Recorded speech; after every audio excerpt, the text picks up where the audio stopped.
تو وہ بچہ گیا نا بازار، شہر میں گیا روٹی کمانے، یہ مطلب یہ حکایت ہے بڑی مشہور۔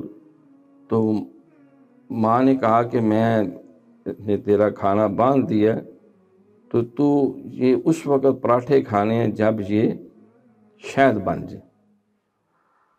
بازار وہ شہر میں آیا، سارا دن پھرتا رہا روزی روٹی کے لیے، کچھ کام کیا، کوئی ادھر ادھر، اور کھول کھول کے دیکھے کہ ابھی یہ شہد نہیں ہوا، ابھی شہد نہیں ہوا۔ کافی وقت گزر گیا، بھوک جب عروج پہ پہنچ گئی، اس نے کہا خسمہ دا سر کھائے شہد میں تے تھا مر چلا۔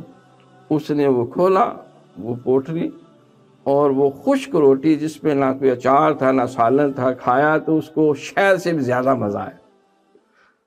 تو اس نے کہا بیٹا جس وقت طلب بڑھ جائے تو یہ خشک روٹی بھی شہد سے کتنا میٹھی لگتی ہے۔ تو انسان کو اس طرح طلب ہو تو وہ طلب جو ہے وہ پھر ملنے والی چیز کی قدر و منزلت جانتے۔ لیکن ایزی کم ایزی کو، جنہیں بیٹھے بٹھائے کو مل جاتا ہے تو ان کو اس چیز کی قدر نہیں ہوتی۔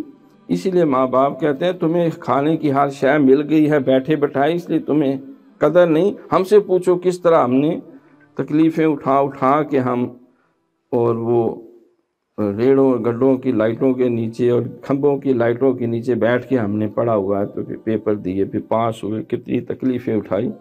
تمہیں ہر شے پلیٹ میں مل گئی ہے، تمہیں احساس نہیں۔